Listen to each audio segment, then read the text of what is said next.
जय गुरु जी। शुक्राना गुरु जी। चतुर्थ कुमारखंड का 7वां अध्याय युद्ध आरंभ वर्णन।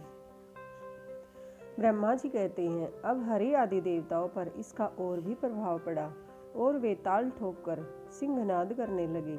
अब वे ताल ठोक कर कुमार को आगे कर तारकासुर को मारने चले। इधर तारक ने भी देवताओं के युद्ध करने की तैयारी की यात्रा की। तब उसकी भारी सेना को आते देख देवता भी बड़े बल से सिंहनाद करने लगे, जिसने दैत्यों को आश्चर्यचकित कर दिया था। उस समय शिव जी की माया से प्रेरित यह आकाशवाणी हुई कि हे देवताओं, इस कुमार को अग्रसर कर युद्ध करो। तुम लोग संग्राम में दैत्यों को जीत कर विजय होगे। यह आकाशवाणी सुन देवता निर्भय हो फिर तो वे सब देवता कुमार को अग्रसर कर पृथ्वी और सागर के संगम पर आए। तब तक तारक भी दैत्यों की बड़ी सेना लेकर वहां पहुंचा। बादलों के समान रणदुंभी तथा और भी कर्कश बाजे बजने लगे। पृथ्वी को कंपित करने वाला देवताओं और तारक के साथ दैत्यों का युद्ध आरंभ हुआ। चरणों और जंघाओं से में प्रहार होने लगे। देवताओं की ओर से इंद्र कार्तिकेय कुमार को हाथी पर चढ़ा आगे हुए। उनके पीछे लोकपालों सहित देवताओं की बड़ी भारी सेना थी।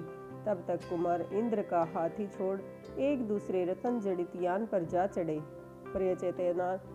प्रचेता ने उन पर एक कांतिमान छत्र रखा, जिसमें चंद्रमा सी किरणें निकल रही थी और जो बड़ा ही प्रभाव वाला था।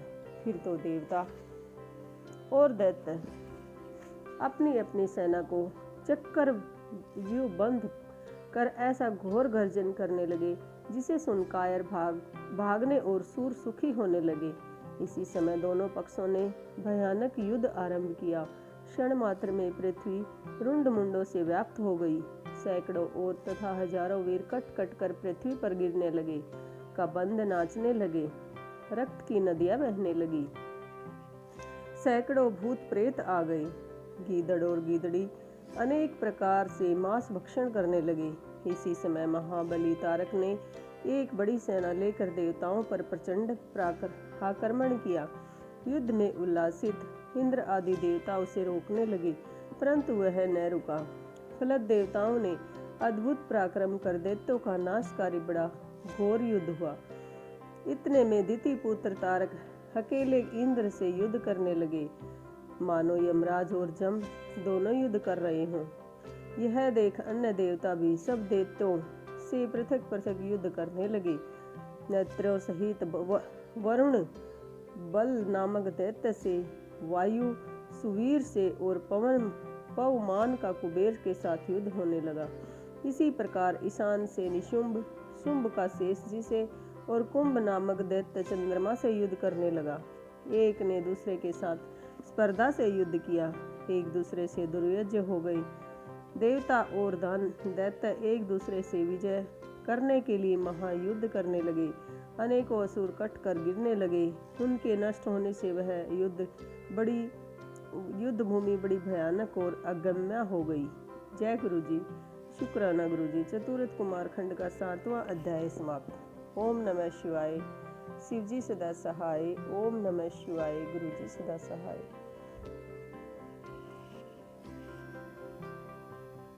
जय गुरु जी। शुक्राना गुरु जी। चतुर्थ कुमारखंड का 8वां अध्याय देवता और दैत्यों का समान युद्ध। ब्रह्मा जी बोले, हे नारद, जब इस प्रकार देवताओं और दैत्यों ने विनाशकारी युद्ध आरंभ किया तो दैत्येंद्र तारक ने अपनी परम शक्ति उठाकर इंद्र पर चला दिया, जिससे इंद्र घायल हो तत्काल ऐरावत से गिर पड़े और सुरेश्वर को बड़ी व्याकुलता आई।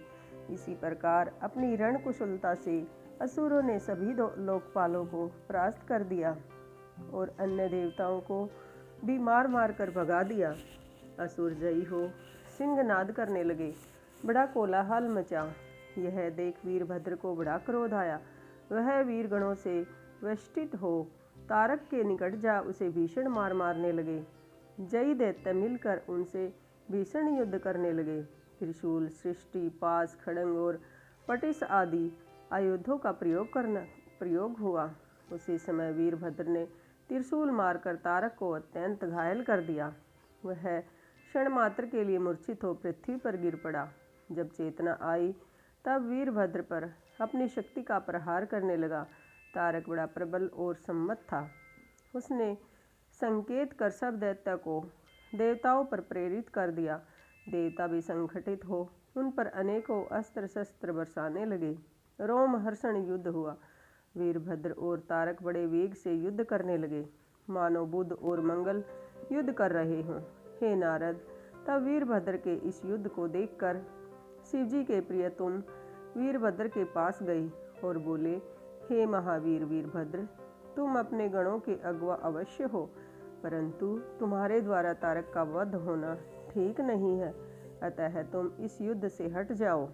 तब वीरभद्र ने तुमसे हाथ जोड़कर कहा कि हे मुनिवर्य, आप देखते रहिए, मैं तारक को अभी मारता हूँ। मेरे रहते मेरा स्वामी युद्ध करे, यह कोई शोभा नहीं है। ऐसा कह अपने परमत गणों को साथ लिए शिवजी का स्मरण कर वीरभद्र तारक से युद्ध करने लगा।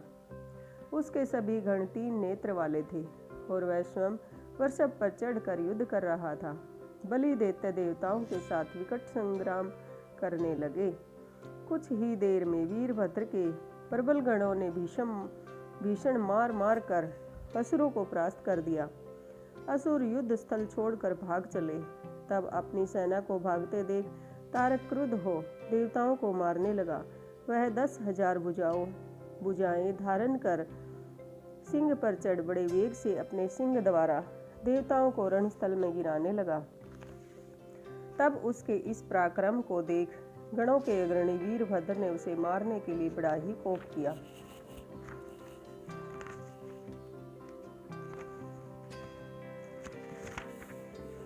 और शिवजी के चरण कमलों का स्मरण कर अपनी त्रिशिख नामक अस्त्र उठा लिया।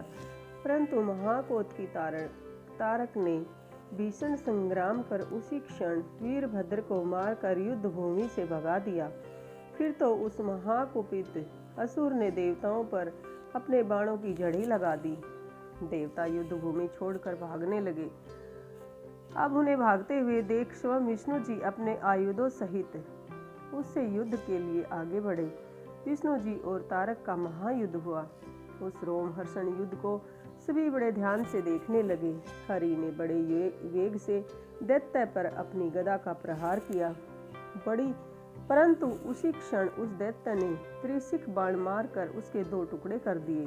तब भगवान ने क्रुद्ध हो अपना शार्ग धनुष उठाकर उस पर बाण चढ़ाकर उस असुर नायक पर प्रहार किया। असुर उसके बाणों को काटने लगा। फिर शक्ति उठा विष्णु जी को मारा तो वह मूर्छित हो पृथ्वी पर गिर पड़े। परंतु क्षण भर में ही उठकर उन्होंने अपना सुदर्शन चक्र उठा लिया। चक्र से ताड़ित असुर पृथ्वी पर गिर पड़ा। फिर उठकर वह चक्र को छेदते हुए विष्णु जी को ताड़ित करने लगा। विष्णु जी उस पर पुनः गदा का प्रहार करने लगे। जय गुरु जी, शुक्राना गुरु जी। चतुर्थ कुमार खंड का 8वां अध्याय समाप्त। ओम नमः शिवाय। शिवजी सदा सहाय। ओम नमः शिवाय। गुरु जी सदा सहाय। जय गुरु जी, शुक्राना गुरु जी। चतुर्थ कुमार खंड का 9वां अध्याय। कार्तिकेय अन्वेषण और तारकासुर की अद्भुत वीरता।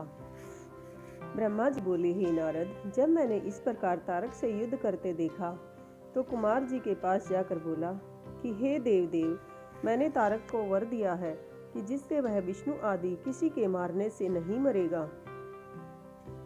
अतः आप इससे युद्ध कीजिए, क्योंकि हे पार्वती सुत, यह आपके सिवा और किसी के मारे नहीं मर सकता है। मैं आपसे जैसा कहता हूँ वैसा ही कीजिए। आप इसे मारने के लिए शीघ्र ही तैयार हो जाइए। हे महावीर, देवता व्याकुल हो गए हैं, इनकी रक्षा कीजिए। हे नारद, मेरी इस वाणी को सुनकर शंकर तनय कुमार ने हंसते हुए तथा अस्तु कहा। फिर वे महाप्रभु रथ से उतर पैदल हो गए और एक परम कांतिमान उल्का के समान अपनी शक्ति को उठा लिया। तब देवताओं को मारने वाले तारक ने उन्हें देखकर कहा, क्या शत्रुओं पर प्रहार करने वाला वह कुमार यही है? परंतु मैं एक ही वीर इस कुमार को और वीरों सहित तुम्हारे सब लोकपालों और गणों को युद्ध में मार सकता हूँ। ऐसा कह वह महाबली कुमार की ओर वक्र दृष्टि से देखता हुआ अपनी एक परम अद्भुत शक्ति को धारण कर युद्ध करने चला। फिर देवताओं से कहा, अरे मूर्खों, तुमने इस समय बालक को मेरे सामने क्यों कर दिया? क्या तुम सबों को और विशेषकर इस विष्णु को ऐसा करते हुए लज्जा नहीं आती? परंतु क्यों आती? यह विष्णु तो सर्वदा का निर्लज, दोषी, छली और अविवेकी है। इसी प्रकार तो इसने न जाने कितने छल और पाप किए हैं। यह इंद्र भी ऐसा ही है। इन दोनों पापियों के बल से तुम लोग रण में विजयी नहीं हो सकते। अरे मूढ़ो, तुम अपने प्राण त्यागने क्यों चले आए हो? ये दोनों तो बड़े स्वार्थी हैं। धर्म के जाने बिना सब कृत्य निष्फल हो जाते हैं। दोनों तो बड़े ही धूर्त हैं। देखो न, इन्होंने इस बालक को मेरे सामने कर दिया है। अब मैं इस बालक को मारूंगा तो इसका पाप इन्हीं दोनों को लगेगा। किंतु हे बालक, तुझे तो अपने प्राण बचाने चाहिए। जा, तू भाग जा, मैं तुझे नहीं मारूंगा। इंद्र और विष्णु की इस निंदा से तारक का पुण्य क्षीण हो गया। इसी समय इंद्र ने अपना वज्र चलाकर उस पर प्रहार कर दिया। वह पृथ्वी पर गिर पड़ा, परंतु तत्क्षण रोष से उठ खड़ा हुआ। ऐसा ऐरावत पर चढ़े इंद्र को अपनी शक्ति के प्रहार से धराशाही बना दिया। इंद्र के गिर जाने से देवताओं में हाहाकार मच गया। तारक ने उसे गिरे हुए इंद्र को अपने पैर से प्रताड़ित किया। इससे भी उसका धर्म क्षीण हो गया। यह देख विष्णु जी ने उस पर अपना चक्र चला दिया। विष्णु के चक्र ने उसे ताड़ित कर धराशाही बना दिया, परंतु वह शीघ्र ही उठ खड़ा हुआ और अपनी प्रचंड शक्ति से विष्णु जी को मारा तो वे तत्काल मूर्छित हो पृथ्वी पर गिर पड़े और देवताओं में हाहाकार मच गया। विष्णु जी जब तक उठे, वह वीरभद्र ने अपना शूल चंडशूल लेकर उस महाप्रतापशाली दैत्य से आक्रमण कर दिया। उसके लगने से तारकासुर भूमि पर गिर पड़ा, किंतु तत्क्षण उठकर अपनी शक्ति चला वीरभद्र को धराशाही बना दिया। क्षण भर के लिए वीरभद्र को मूर्छा आ गई। देवता हाहाकार करने लगे। तारकासुर महाकाल के समान चमकने लगा। इतने में वीरभद्र उठकर फिर उसे मारने चला। तब तक कुमार ने आगे बढ़कर उसे मना कर दिया। चतुरथ कुमार खंड का 9वां अध्याय समाप्त। जय गुरु जी, शुक्राना गुरु जी। ओम नमः शिवाय। शिव जी सदा सहाय। ओम नमः शिवाय। गुरु जी सदा सहाय। शिव महापुराण के अगले अध्याय के लिए चैनल को सब्सक्राइब करें।